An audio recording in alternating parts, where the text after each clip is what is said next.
புரியுது உங்களுக்கு? ஒரு வேளை பருப்பு சாமான் கொடுப்பாங்க உங்கள் அம்மா, எண்ணெய் பாக்கெட் கொடுப்பாங்க, என்னுடைய பார்க்குறீங்க, புருஷன் வாங்கி கொடுப்பாங்க, நான் கொஞ்சம் காசு கொடுப்பேன், ஆனால் அவர் நம்பினா எல்லாமே கொடுப்பார். கரங்களை உயர்த்தி நம்புறியா? எதையும் நம்பாத. அழைக்கிறார் நம்பாத, விடுவிக்கிறார் நம்பக்கூடாது. கர்த்தர் மட்டும்தான் நம்பணும். ஆமீன். புரிஞ்சா சரிதான்.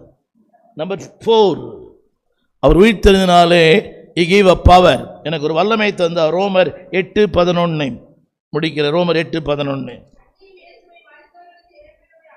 எல்லா இடத்துலையும் பாருங்கள். இந்த இடத்துல உயிர்த்தெழுதலை பற்றி வருது. 8:11 கரெக்ட். எஸ்.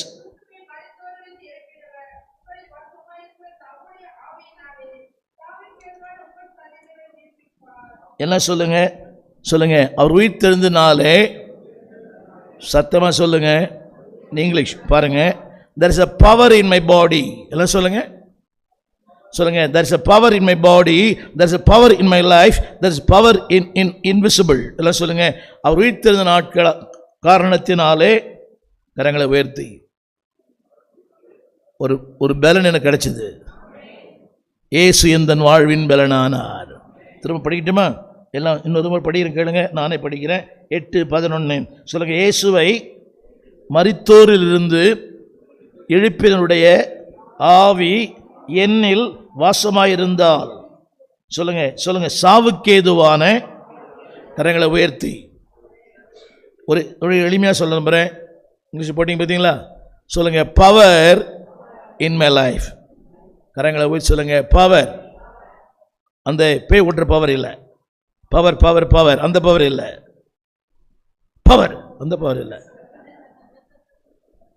வாழ்க்கையில் பலன், குடும்பத்திலே பலன், எதிர்ப்புகளை சந்திக்க பலன், தோல்விகளை சந்திக்க பலன், ஏற்றத்தாழ்வை சந்திக்க பலன், எதிர்மறையான மக்களோடு வாழ பலன். சத்தமாக சொல்லுங்க. வாழவே முடியாது பாஸ்டர், என்னங்க இந்த குடும்பத்தில் எங்கே ஓடுவேன், நான் எங்கே ஓடுவேன்? அதுக்கு தான் உயிர்த்தெழுந்தார். எதுக்கு உயிர்த்தெழுந்தார்?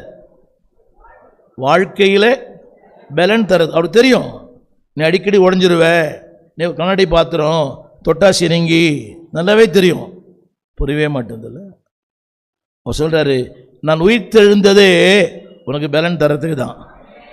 சொல்லுங்க, வாழ்க்கையின் பலன், ஆத்துமாவிலே பலன், சரீரத்தில் பலன். அதில் ஒன்று போட்டுருது, சாவுக்கேதுவான சரீரத்தை என்ன பண்ணுவாராம்? அதையே உயிர்ப்பிக்கும் போது, தட் இஸ் இம்பாசிபிள். ஹலோ, அது எது? செத்துப்போன சரீரத்தை உயிர்ப்பிக்கிறது முடியாதது.